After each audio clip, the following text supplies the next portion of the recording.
Hello, xin chào các bạn đã quay trở lại với review 5 phút. Ở cuối tập trước, Trung Nguyên dựa vào sức mạnh khai mở hai mạch đã đánh bại được Lâm Phong, kẻ đã khai tứ mạch trước sự thất kinh của tất cả mọi người.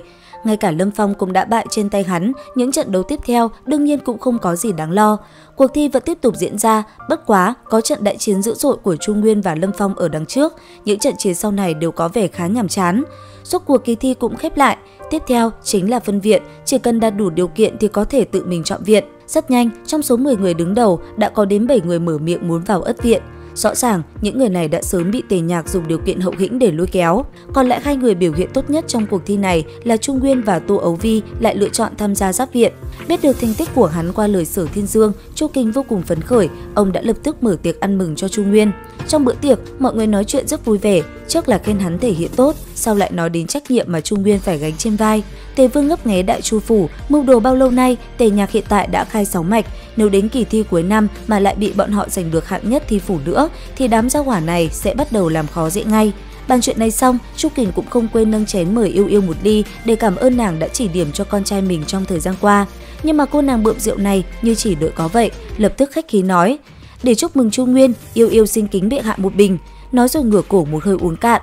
Cũng trong lúc này, ở tại Tề Vương phủ, Tề Nhạc đã đem chuyện Chu Nguyên có thể khai mạch tu hành nói cho phụ thân của hắn. Nghe vậy, Tề Uyên vô cùng sửng sốt, gã khẽ nheo hai mắt lại, âm lạnh sắc bén như một con độc xà, chậm rãi nói: "Thật không hổ là người từng sở hữu Thánh Long khí vận, đã bị phá hủy thành như thế rồi mà vẫn có thể vực dậy, mạng của hắn đúng là cứng thật."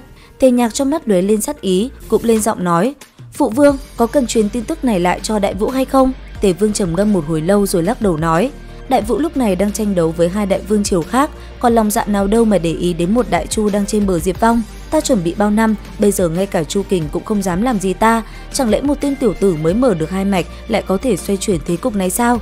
Nói xong, gã nở một nụ cười âm lãnh. Màn đêm rất nhanh nhường chỗ cho bình minh ló dạng.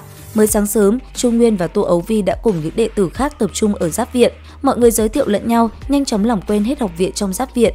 Một số học viên cũ trong giáp viện cũng đều là thiếu niên tốt bụng nhiệt tình, nên cũng chẳng có chuyện giao oai phủ đầu gì hết.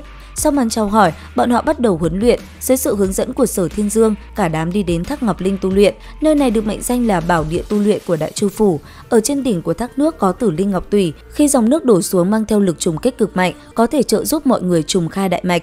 Tuy nhiên, thác Ngọc Linh chỉ có một cái, nhưng Đại Chu phủ có tổng cộng 5 viện, cộng lại có đến mấy trăm học viên, rõ ràng không thể nào vào thác Ngọc Linh tu luyện cùng một lúc được, cho nên nhất định phải chia ra.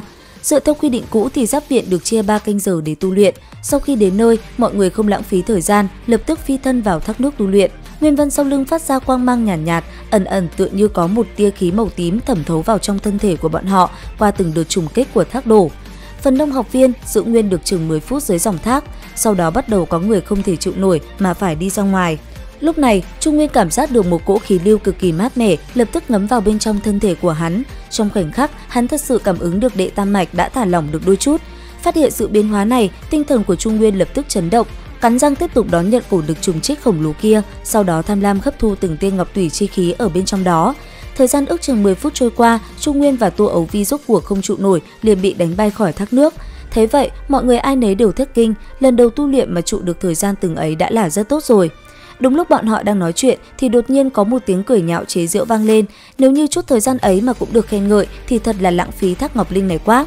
Câu nói kia khiến cho giáp viện bên này im bặt, sau đó trợn mắt tức tối nhìn về nơi phát ra thanh âm nọ, hiển nhiên chính là Tề Nhạc và đám người của ất viện.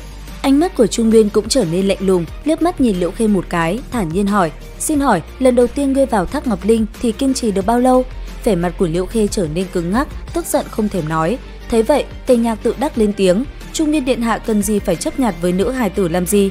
Lần đầu tiên Liễu Khê kiên trì được bao lâu thì ta không nhớ rõ lắm, nhưng ta nhớ rõ lần đầu tiên ta kiên trì được 30 phút." Mặc dù biết rõ tên Tề Nhạc này cố ý đến để đả kích, nhưng mấy người học viên bên giáp viện nhị không được mà cứng họng không nói được gì. Đúng lúc này, Sở Thiên Dương đột nhiên nghiêm giọng quát lớn: "Nếu như còn chưa tới phiên ấp viện thì đừng có mà đến đây quấy nhiễu người khác tu luyện, bằng không sẽ xử phạt theo luật." Đến đây thì cũng hết tập 5 Nguyên Tôn 3D. Xin chào và hẹn gặp lại các bạn ở những video tiếp theo.